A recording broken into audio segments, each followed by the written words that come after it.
The Allen Line Company appreciates all of the dedicated carriers it takes to move loads across the U.S. Stay safe.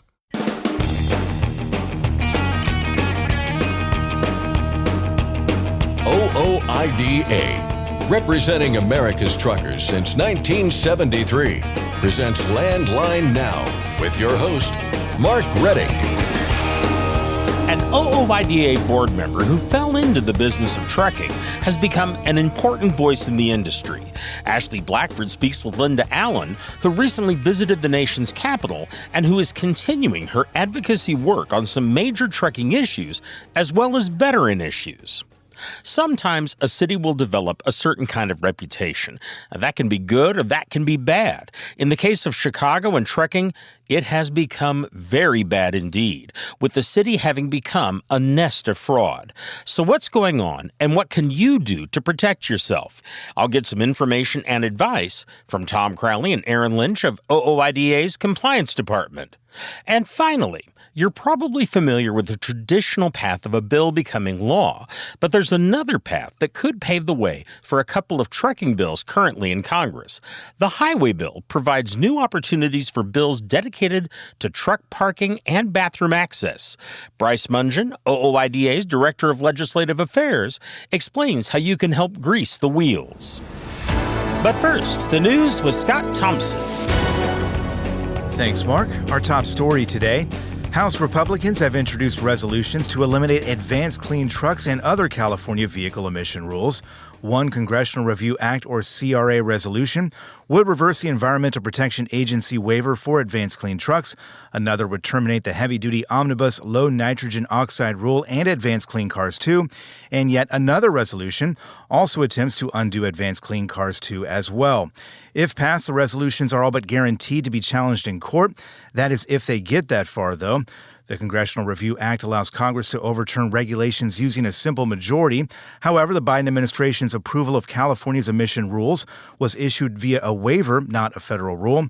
The Government Accountability Office has already determined twice that EPA waivers under the Clean Air Act are not subject to CRA resolutions. And late last week, the Senate parliamentarian ruled that lawmakers cannot use a CRA to overturn California's electric vehicle mandate. For now, though, congressional Republicans have indicated they plan to forge ahead.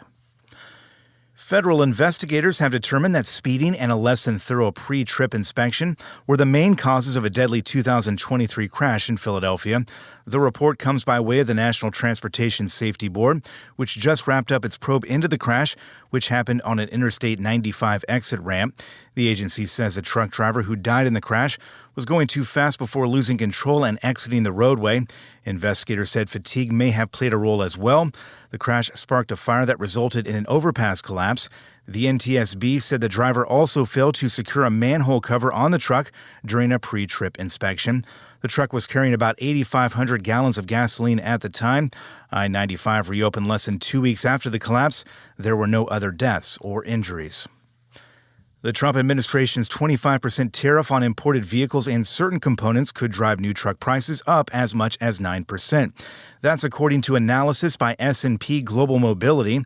The report estimates that the net impact of tariffs on new U.S. truck prices could be around 9%, with demand for new commercial vehicles dropping as much as 17%. S&P says that dip in demand would also prompt manufacturers to slow down the production of new commercial vehicles. An investigation is underway in Tennessee after someone stole hundreds of thousands of dollars worth of beef. 10 News reports that it happened at the Southeastern Provisions meatpacking plant in Bean Station, Tennessee. 2 loads of beef they shipped out never made it to their destinations in Michigan and Kentucky. When the company began looking into what happened, they discovered that their shipping contractor had subcontracted the loads out to a separate company that didn't actually exist. Some 80,000 pounds of beef valued at $350,000 was stolen. Police are investigating but haven't announced any suspects, arrests, or charges. Pennsylvania State Police are cracking down on dangerous driving in construction zones. Throughout the rest of April, troopers will conceal themselves inside construction vehicles on the Pennsylvania Turnpike for something called Operation Orange Squeeze. When a speeder or distracted driver is flagged, a marked police vehicle will make the stop. After a brief pause due to the pandemic, Operation Orange Squeeze resumed in April of 2023, yielding more than 430 citations and nearly 400 warnings to drivers. Vermont plans to scale back road repairs in the coming months over a reduction in funding. VT Digger reports that the Vermont Agency of Transportation plans to pave about 125 miles of state-owned roads over the year that begins in June. That's a 45% drop compared with the current year. The reason is a drop in revenue. State officials said the current goal is to repave major roads every 10 years. The change could mean some go as many as 25 years between repaving. The Missouri DOT is relaxing some weight limits in response to flooding. The move is in response to flooding around the Merrimack River in the southern part of the state. The MoDOT waiver allows heavier than normal truckloads of rock, sand, and gravel on state highways for flood relief, levees, and other public infrastructure flood repair. It also allows private and for-hire motor carriers to haul up to 10% more than their licensed weight on Missouri highways. The relief is set to expire on May 5th. And finally, in case you missed it, the American Transportation Research Institute is looking for help with its annual operational cost study. ATRI is collecting data from for-hire motor carriers of all sectors, regions, and sizes to document changing cost patterns in truck operations. The data can be submitted confidentially, and ATRI says a new streamlined version of the form for owner-operators makes it easier than ever for one-truck companies to leverage the benefits of benchmarking. All participating motor carriers receive a customized report that compares their fleet's costs and operations with a peer group of the same sector and size. The deadline to take part is April 25th. That's Lane Line Now News for today. I'm Scott Thompson. Thanks, Scott. Congratulations to Russell S. Thompson of Moosop, Connecticut. He's received the OOIDA Safe Driving Award for 25 years of safe, accident-free driving. That's the equivalent of a car driver going 188 years without causing a single accident. The OOIDA Safe Driving Award program is sponsored by Shell Rotella, and if you're interested in receiving the Safe Driving Award, you can find a link to more information on our website, landlinenow.com. Again, that website, landlinenow.com. Starting Tuesday, Marty Ellis and OOIDA's tour truck, The Spirit of the American Trucker, will be at the Petro in Glendale, Kentucky. That's located at Exit 86 on Interstate 65. Stop in, say hi to Marty, and join OOIDA for a $10 discount. It's well known among truckers that we have a shortage of safe, secure truck parking. And for the past few years, a group of congressmen have worked to help solve that. Now that effort is back before Congress. The Truck Parking Safety Improvement Act, or H.R. 1659, would dedicate $755 million to increasing the actual number of truck parking spaces.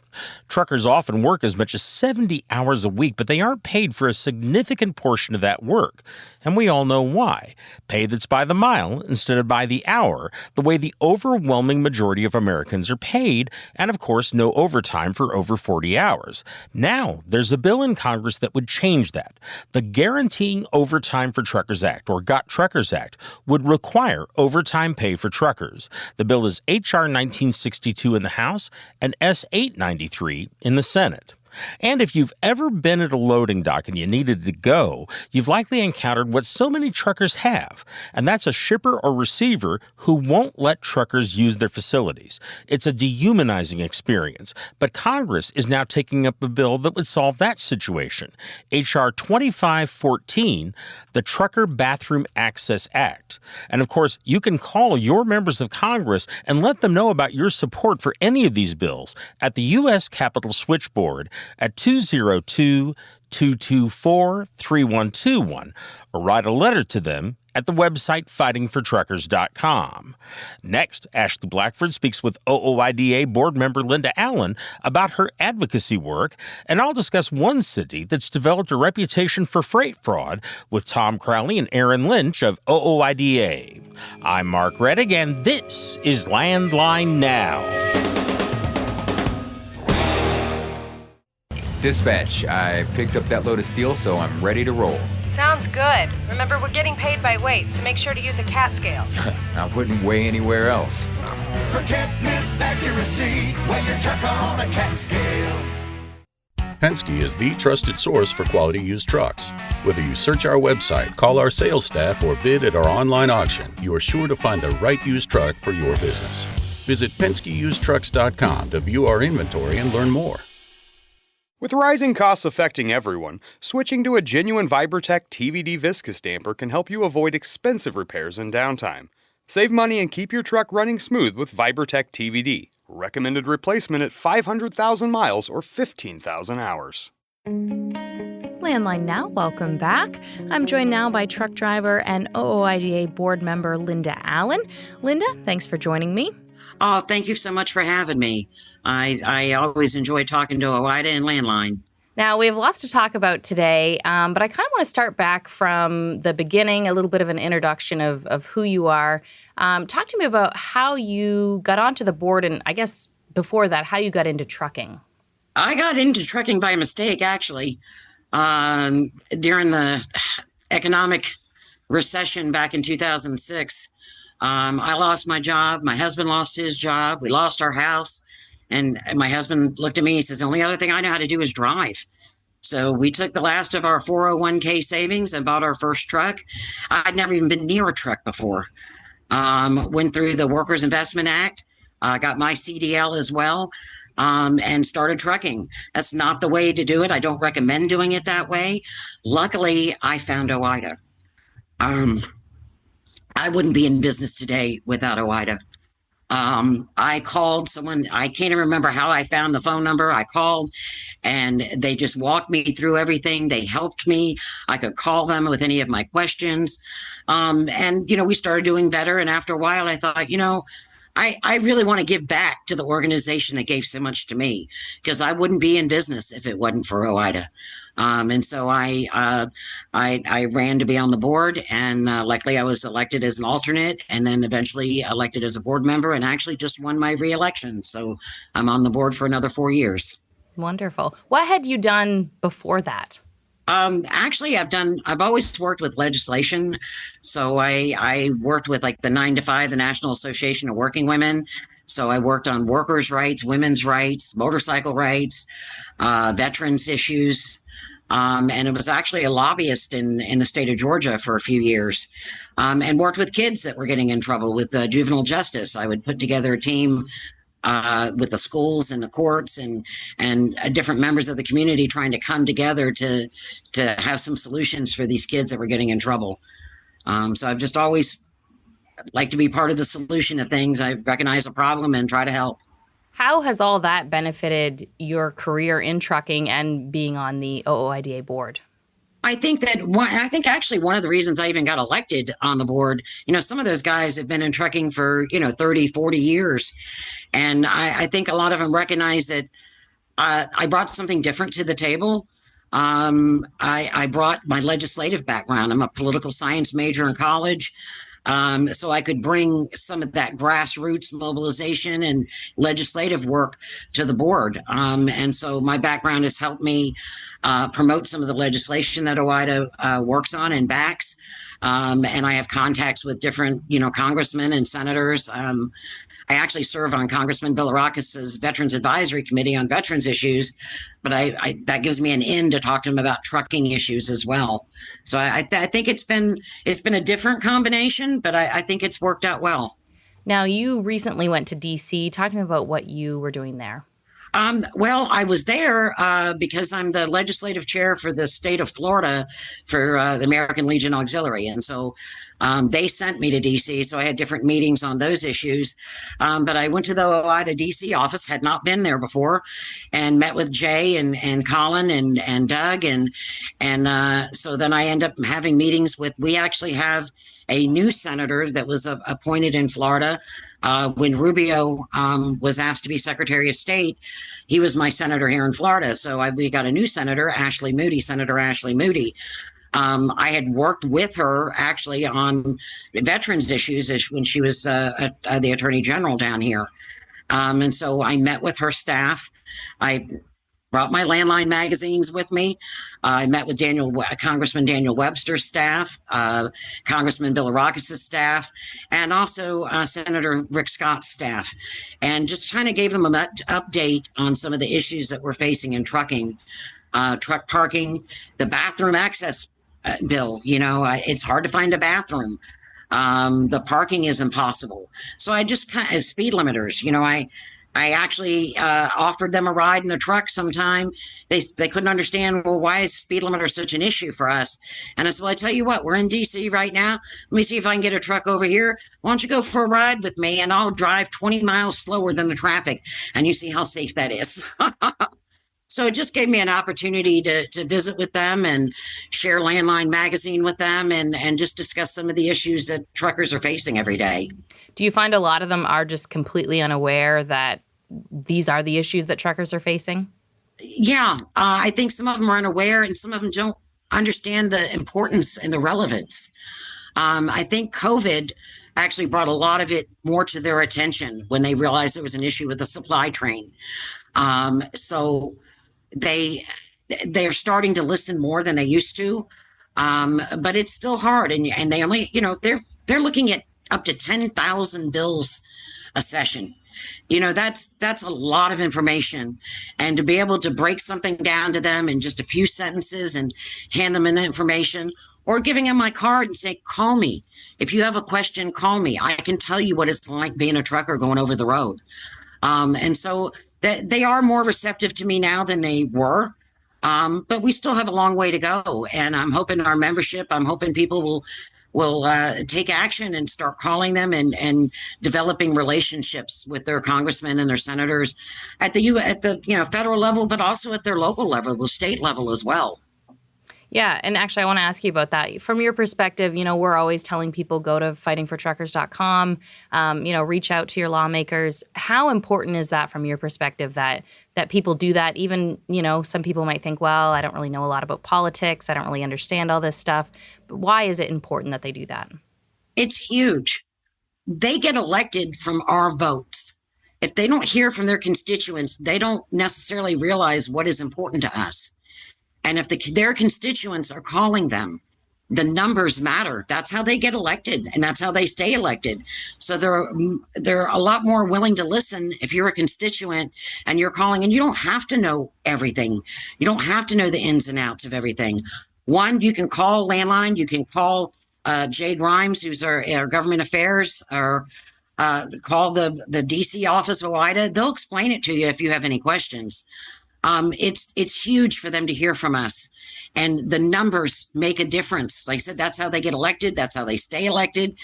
Our voice matters. And my favorite quote is from Margaret Mead.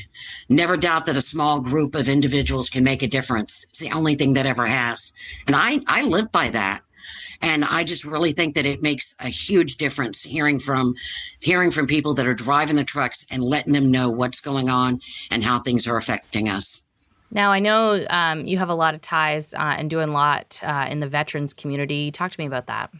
I'm not a veteran, but my dad was Coast Guard. My father-in-law was Army. I kind of grew up in the American Legion. My parents were involved. And I started seeing again the same need, the need for constituents to reach out. So I got involved with legislative work for our veterans. And so, like I said, now it started just individually. Then I started at the district level. And now, like I said, I represent the state of Florida with the American Legion Auxiliary, making sure that legislation gets, that's out there is that we're calling our congressmen and calling our senators and letting them know what's going on.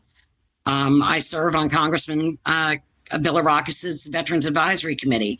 And really what that committee is groups of people from his district that are involved with veterans issues. They don't know what needs to be changed if they haven't heard from folks. So we get that information out across the state, and we hear back from folks saying, I'm having trouble getting my benefits, or I'm having trouble with suicide. Suicide is a huge issue in the veteran community. So we've worked on Be the One, finding out ways that we can identify people that may be at risk for suicide and give them a hand up. Homelessness is huge in the veteran community. So we just work on whatever issues are needed to be worked on and try to get it out there and get folks to make phone calls. And talk to me about, do you do something with, I know you have a motorcycle. Is there something you do with laying wreaths? Yes. Wreaths across America. Also in Memorial Day, it's flags. I'm the director of the American Legion Riders here in Spring Hill, Florida. We support the Florida National Cemetery. So Memorial Day, we lay flags on every veteran's grave. And we don't just lay the flag. We put the flag in the ground. We say the veteran's name, and we thank him for his service. The same with the wreath across America. We do that every December, and we lay a wreath on every single veteran's gravesite in respect for them. We wouldn't be here. We wouldn't be free without our veterans. So I hold that very dear, and I thank them for their service. We do PGR missions. We bring people home. The National Cemetery in Florida, every 3 months, they have a service for the unattended. These are veterans that died without family, without friends. And we make sure they have a full military honor. We stand in a flag line and we make sure their names are read out loud and that they are honored and that we show respect to them.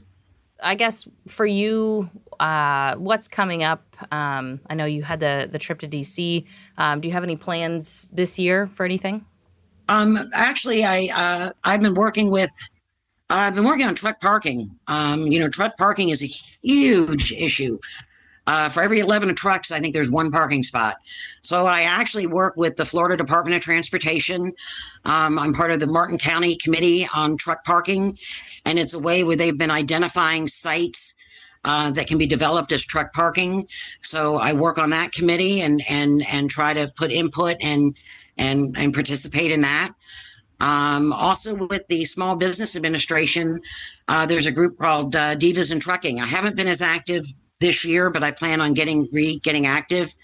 And it's women that are just getting into trucking, different aspects of trucking, and they need to hear from somebody that's been around a little bit and to help give some advice. And I point them toward OOIDA. I tell them they need to call, that this is important. So broker transparency is huge. We're having a lot of issues with broker transparency, with double brokering. It's hard in trucking right now.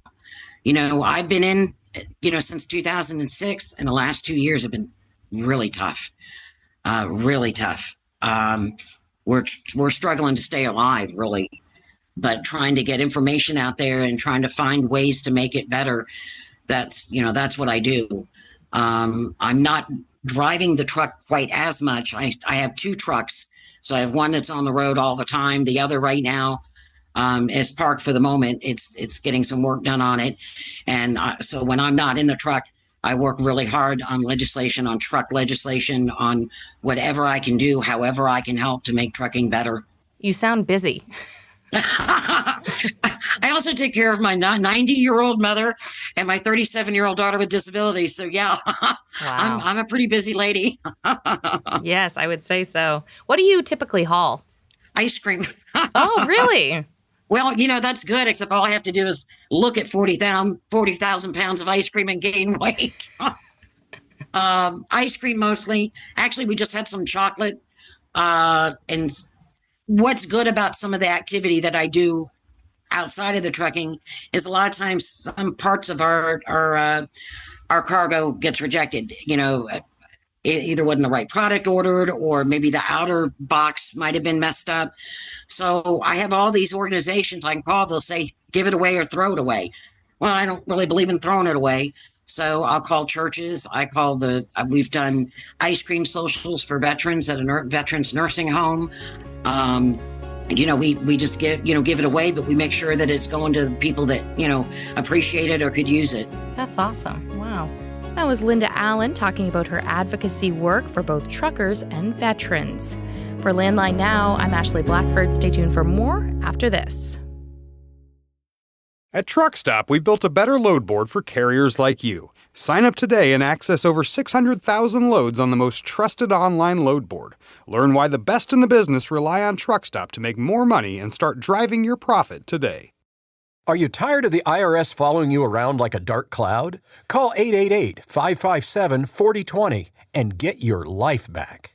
Firestone's FD694 drive tire for long haul and regional applications now delivers 126,000 more removal miles than the Yokohama TY517 MC2. Contact your Firestone commercial dealer to learn more. Landline Now, welcome back. Sometimes a city will develop a certain kind of reputation, and that can be good or it can be bad. In the case of Chicago and the trucking industry, it has become a very bad reputation indeed, with the city having become a nest of fraud. So what's going on, and what can you do to protect yourself? Here to explain are Tom Crowley and Aaron Lynch of OOIDA's Compliance Department. Guys, thanks for joining me. Thanks for having us, Mark. Thanks as always, Mark. Glad to be here. Well, glad to have you here. And, we have talked about this informally, just chatting here and there. But it really kind of begs the thing of we really need to warn people. So let's start with this. What specific kinds of fraud are we most frequently seeing come out of Chicago? Well, a lot of what's coming out of Chicago is there's these trucking companies, I'd say Eastern European owners that have really dominated the Chicago scene.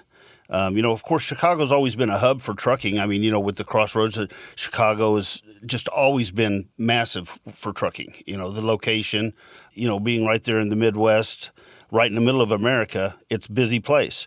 So there have been a lot of trucking companies that have come up with Eastern European owners, and they tend to take advantage of the drivers, take advantage of if you're in a owner-operator leasing on with a carrier, or if you're a driver yourself. When I get a call from somebody and they say they're working for a Chicago area company, I cringe just a little bit, just because I kind of know what's coming next. There's just a lot of employee contractor misclassifications. I mean, they don't put them on as employees, they put them on as 1099 contractors, and then charge them back for everything as if they own the truck. It's just an ugly situation with a lot of what's going on up there. And when you're talking about that, you're not even just talking about lease purchase. You're talking you're driving a company truck and they're still charging for everything. Yeah. You drive a company truck, yet you are charged a deductible if there's an accident, which, as a company driver myself for many years, as a company driver, if I do something, if I have a fender bender, if I have, something that happens, just stuff happens, as a carrier, you can fire me for it, but you shouldn't charge me for it. I mean, I'm the driver. I'm not making the big money. I'm just and there's a lot of that goes on up there. I mean, I've spoke to people that are paying for flat tires on a truck or a trailer that, just the tire went flat and they charge the driver for it. Well, what they want to do is they want to pay you the employee wages without the benefits, and they want to give you the responsibility of the owner-operator. And it's kind of a twofold type of deal there, because not only are you getting paid less, you are responsible heavily for fuel or for maintenance, anything. And it could be just a trailer that you just picked up, and it's not yours. You don't own any of this stuff. You're not renting any of this stuff. You may be, quote unquote, leasing this stuff, but that's a false sense of reality. Yeah, I would agree. And I think it's worth noting here. I mean, let's face it, most people in America that work are employees. In no other business are you charged for, like, the insurance deductible. That just doesn't happen. No, and nor should it. I mean, as the driver of the truck, you're making, of anybody involved, you're making the smallest amount. You're the one that does all the work and makes the least amount of money, yet they want to put all the responsibility on you. And I mean, I've talked to people that are up driving for some of these companies that have been out on the road for weeks and weeks. The carrier won't get them home, and they're surviving on nothing, just barely getting enough to eat day to day.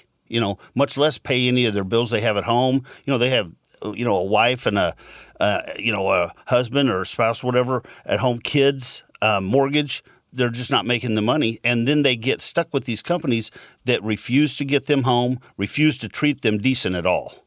I mean, we just hear a lot of complaints coming out of the area. Well, and based on some of the reports that I've seen, from various sources, a lot of these companies that do this stuff are also heavily pressuring these people to work well beyond their hours. Yeah. There's a lot of, and with the ELDs, they said, get the ELD and you won't have a problem. there are ways around everything. And these folks, they know their ways around it. I mean, I've talked to folks that have multiple logins, that they have them switch up who they are on their ELD, the whole 9 yards. I mean, they do heavily pressure them, charge them back for everything, don't get them home. They just don't treat them decent at all. Well, and these companies, they hold over these profiles from previous employees, whether terminated or they've quit. They still have these logins and these profiles on the ELD because the ELD inherently is the carrier's, and they will just have the gentleman or gal log in to another person's profile to start their clock again. That way you can go beyond the actual hours you need to get a load done. And, you know, when you're out there on the road and you get pulled over by DOT and you get roadside violation, I mean, you know, that's something that the driver does follow the driver with their PSP. So some of these issues that they'll have with this carrier, some of the illegal things this carrier wants to do, it does get carried with the driver when they try to find another job. You know, they've got a PSP report that's going to show this stuff. You know, it's just like I said, when I get a call from a driver or an owner-operator leased, and it's a Chicago-based company, I cringe. Now, I'm not going to say that every company in Chicago is bad, but we just tend to get a lot of complaints out of the area. It just happens to be a hub for this environment, unfortunately. Not to lump in every carrier, like Tom was kind of alluding to, but you can't help but I more than half the calls are about Chicago specifically, and you have 48 other states here that and the rest of Illinois. Yeah. And we're not getting calls about New York or Pennsylvania or Florida or Texas or Nevada or California doing this. It's all in Illinois. Yeah. And specifically to that area, unfortunately. But let's not absolve the driver too, right? You know, I preface that by saying you that have been complicit in something like this that's been misclassified for 20 or 30 years because it's just become common business practice. If you don't own your truck, you should be an employee. If you truly own your own equipment, you are an owner-operator. It's really that simple, and there's not a lot of wiggle room in that. And if you need to verify that, go to the IRS and fill out that SS8 form to verify what I'm saying. Don't take my or Tom's word for it. Go fill it out for yourself because education is power when it comes to stuff like this. And this is truly something that you can take into your own hands. But if you've been misclassified knowingly for the last 30 years and been okay with it, you're part of the issue as well. You're letting them get away with it. Yeah, you're enabling these companies and to screw over the driver of the new generation. And we wonder why new drivers don't want to get into the industry because they get treated like crap. You know, you mentioned that form SSA. That is a very good way to report this stuff, as well as just determining that you should be an employee. Absolutely. And folks, we will put a link on our website to that form at the IRS website. This is something very important because if we don't tell the officials who enforce these rules that it's happening, they're not going to enforce the rules. And unlike some other agencies, the IRS is coming for them. They do not hesitate to enforce. Yeah, and you know, part of that is the tax burden that these drivers take on. You know, they're not paid Social Security, Medicaid, unemployment, all that stuff is not paid in by the carrier nor the driver's part. And you know, when they go to retire and they have no Social Security paid in, you know what? You know, how are they going to be there? Out. No, you got to keep driving. Yeah, and that's why we talk to folks that are getting up there in age that wouldn't necessarily want to continue to drive, but they have no choice because they have nothing to fall back on. And, you know, you said something earlier that we don't want to impugn all carriers. We don't want to impugn. And I think something else that we should say here is, as you mentioned, these folks that are doing this tend to be Eastern European or of Eastern European origin. But we're not saying all people from Eastern Europe are terrible people that do this. It's one of those that, while those that do this may tend to be that, obviously the overwhelming bulk of people from there are not like this. No, I agree 100%, Mark. And I hate to use that broad brush, you know, because it does pull in good people and puts them under that same shadow. But just most generally, if you're gonna go to work for any carrier, just keep in mind, like Aaron said, if it's their truck, you're their employee. If it's your truck, then you're an owner-operator leased on. And, there's a lot of shades in between there with the lease purchases and stuff. I mean, those are a whole nother animal. And of course, with the lease purchases, you usually don't own anything, and you're usually being taken advantage of as well. I am curious about one thing here while we're talking about, who does, who doesn't do this. But Chicago, why the heck, or do we even know why Chicago seems to be the source of this problem? Why is it so frequently happening there? It's just this. Number one, like I said at the beginning of the show, it's a hub. Chicago is a hub. It's a crossroads. A lot of freight goes through Chicago. I mean, all the way trucking history, you always hear about Chicago. So much freight, brokers, a lot of brokers there, a lot of trucking companies there. It's just, I guess I would have to say the overall tone of trucking in Chicago just gets flavored with this. There are other good companies. There are a lot of good companies, I'm sure, in the Illinois, but I can't help the fact that when people call me and they say they're driving for a Chicago trucking company, and they tend to say it's just rough. It's just rough, and there's not a lot you can do to help these people. So the key here, as we often say with so many of these things, the ounce of prevention is worth a pound of cure. Better to not get involved in the first place. So how do you spot these so you're not getting into it? Or what's the sign that you should walk away? Look at your contract, number one, if you own your own equipment, right? That's something that you can do. Look at the company policy if you're supposed to be an employee.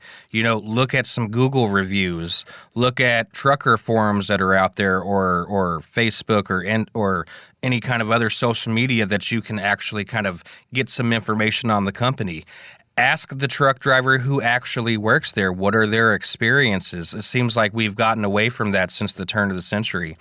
That's still your best methodology, is ask someone who works there. And you can find anybody to blow smoke up your behind, but if you continually ask questions, it may be a relationship you terminate 2 weeks into it instead of spending the next 5 years, getting backed into a corner because you feel like you can't make any money, but you don't have the means to go somewhere else now because you haven't been making any money in that time frame. Yeah, and if you go in and you're supposed to be an employee, you're driving their equipment at their direction, you should not be filling out a 1099 form. Should not get a 1099. As an employee, be an employee. You don't make the big money, you should not have the big expenses. Well, and there's also a key here that if you're working for a business and they're not conducting business legitimately and legally, they are probably neither legitimate nor legal. Yeah, no, that's very true. And I tell people, when you went into this, things weren't like you thought they should be, what you thought they were going to get better. No, it doesn't get better. It gets worse. Yeah, and a simple piece of advice before we kind of, go off air is, if something doesn't feel right, trust your gut. That is still something that you hold dear, and that's something you know deep down. If something doesn't feel right or it feels off, follow it.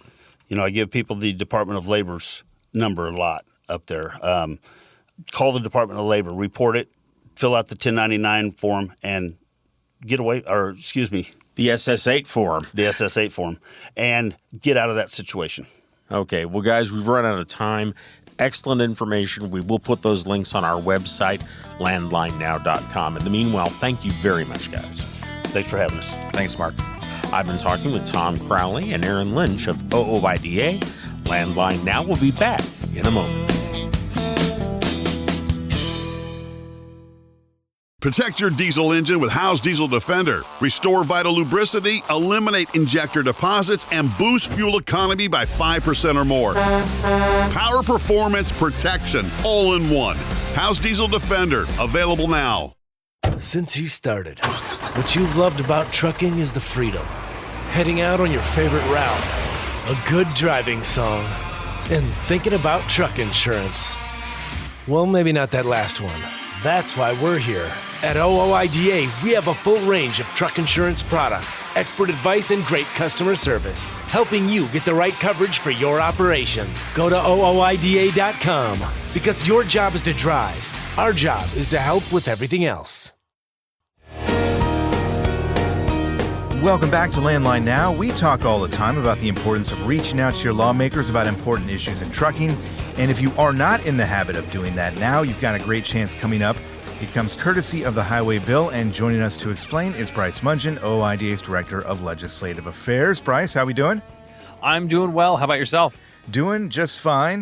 Getting started here on the week. I know you've been busy with everything that's going on there, and we're going to talk a little bit about that. And, I really think we're at an interesting time right now, Bryce, because Congress, as we've talked about before on the show, is working on the Highway Bill. I can hear eyes glazing over as I mentioned that, but this is important because it is an avenue to success for bills that might not get passed into law or may not have an easy path, I guess, to doing that. And that's kind of what we're talking about here, right? Yeah, absolutely. It's not only kind of one of the ways, it is really the way that trucking policy gets done on Capitol Hill. If we look back about 2 weeks ago now or so, when our Vice President Louis was testifying before the House T&I Committee, he described this as the Super Bowl for trucking. And it kind of is a Super Bowl for what we do down here in Washington, D.C. I know that probably sounds like a little bit of a little bit too exciting or making it a bigger deal than it is. But all of the work that we put in, or a lot of the work that we put in, builds up to getting policies finally included as part of this highway bill. So it's a really important piece of legislation, very wide-reaching.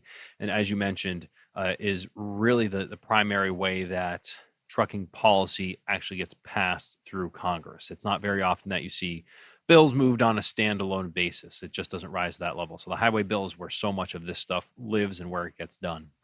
Yeah, and we can talk about a few of the issues, too, that you and OOIDA hope will get into the highway bill here. But again, this is kind of the glide path, and you're having these meetings behind the scenes, right, with the lawmakers who would introduce these bills, and I would imagine with those who are crafting the highway bill as well, right? What does that process look like?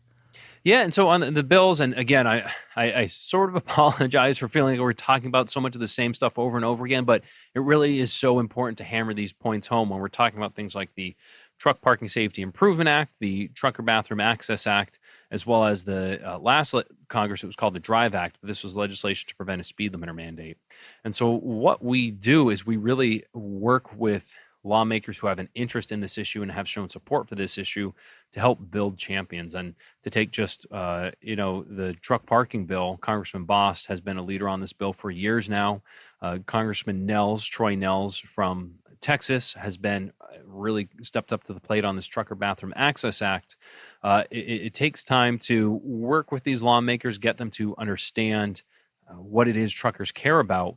And then after they understand the issue, it's a matter of putting that policy into place, getting all the technical details moving. So it does take time to get to a point where these things are ready to move. But so much of what OOIDA does here in Washington, D.C., and also, importantly, what our members do out on the ground, talking to their lawmakers, is it really lays the groundwork and keeps these relationships going and keeps these issues going, even when the highway bill isn't moving. So it's a lot of work behind the scenes. I know, again, it feels like we talk about these things all the time, but that's just the nature of the beast here, is that if you let these things fall to the wayside, if you're not talking about them, they drop off the radar, and the next thing you know, someone else has stepped up to the plate and put their priorities in front of members. So it's a lot of long-term work behind the scenes to get to this point.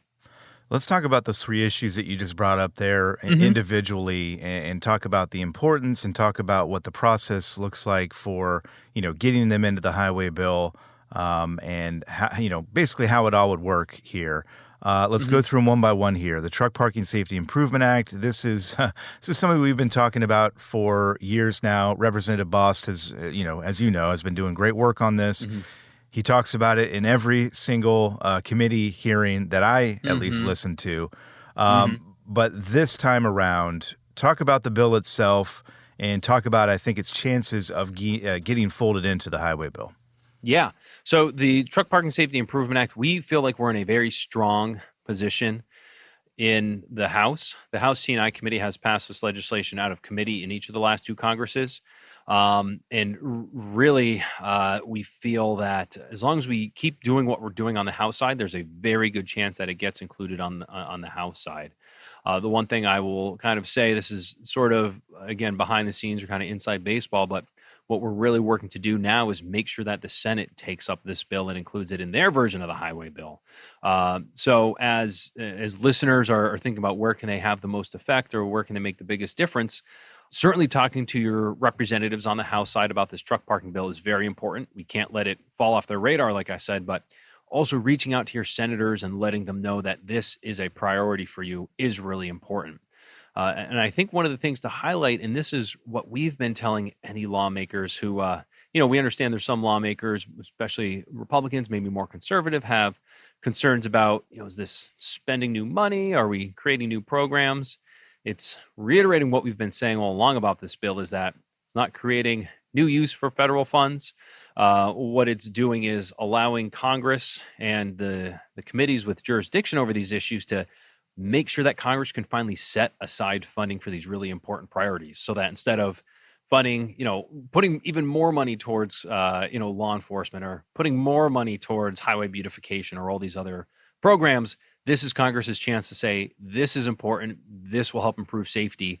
Let's just put this program here so that Congress can finally set aside money for it. It's not, again, creating new uses for federal funds. It's not requiring even Congress to spend more money above and beyond than what it's spending. It's allowing them to really dedicate funding for truck parking. So I think that's the really important message to convey to your representatives and your senators as you're talking about these issues. And funding isn't even an aspect of this next one, the Trucker Bathroom Access Act. We've talked about it before. This is a simple one that would just basically, if you've got a restroom and a truck driver's dropping off or picking up at your facility, you've just got to let them use the restroom. It's that simple. What are the chances we see this in the highway bill? I think we feel pretty good about this bill as well. As I said before, Congressman Troy Nehls from Texas has been a very vocal and strong advocate for this, as well as Congresswoman Chrissy Houlihan from Pennsylvania. They get that this is really a workplace issue. That's what we have to reiterate to folks is truckers' workplace is their truck, is the road. They don't come to a home office location. So they're dependent on the places where they're picking up and dropping off to use the restroom. I think that people see this as a very basic kind of decency issue. The other really important point that we've made when talking with offices about this is that Washington State implemented something nearly identical, and we haven't heard the world ending over there. In fact, it's kind of the bill has done what it set out to do, which is just make sure that drivers have the right to use the restroom. So we've made that point as well that it's not crazy. It's not any harebrained scheme to just saying let truckers use the bathroom. Yeah. We have about a minute left, Bryce. I do want to ask you, you talked about the importance, of course, of reaching out to lawmakers and letting them know why these issues are important. Just talk a little bit about what that looks like and the easiest way they can go about doing that. Yeah, and the two things, I know we say it a lot, but first is fightingfortruckers.com is OOIDA's advocacy website. That's where you can go and sign up for action alerts and where you can contact your representatives through our web form with an email. Also, though, you can always call the Capitol switchboard. It's 202-224-3121. You give them your address and, whether you'd like to talk to your representative or your senator, and they can connect you with them. So it really is easy. And the point you make, it doesn't need to be, super complicated. It doesn't even need to be as much as we talked about here today, but just sharing your experience and why this is so important. And most importantly, why they need to get it done now. We can't wait we frankly absolutely cannot wait until the next highway bill. So that's why they need to act now. Yep. Fightingfortruckers.com is the best place to start that journey. And it really does make it easy to reach out to your lawmakers and let them know what's going on. Bryce, we appreciate your time as always, and we'll talk to you again soon. Absolutely. Thank you. Our thanks to Bryce Mungin of OOIDA's Washington, D.C. office for his time, and our thanks to you for yours. You could be spending your time any number of ways, so we're happy you chose to spend that time with us today. We're back tomorrow with another show, and we hope to see you right back here then, right here on Landline Now. Thanks for listening. Be sure to like and subscribe. If you want more content, go to landline.media to get updated news, information, and archived editions of our show. Once again, that's landline.media. I'm a dad. A son. A husband. Wife. I'm a writer. Photographer. I farm. I'm a veteran. I love old cars, fishing, My kids. chrome, and I am a professional truck driver. And together, we are OOIDA. OOIDA was founded by truckers to stand up and speak on behalf of truckers. We've done that by combining the individual voices of our members into a single, powerful voice. Protecting your interests, defending your rights. Join us. Make your voice heard. Join OOIDA, the Owner-Operator Independent Drivers Association. Call 1-800-444-5791 or visit OOIDA.com.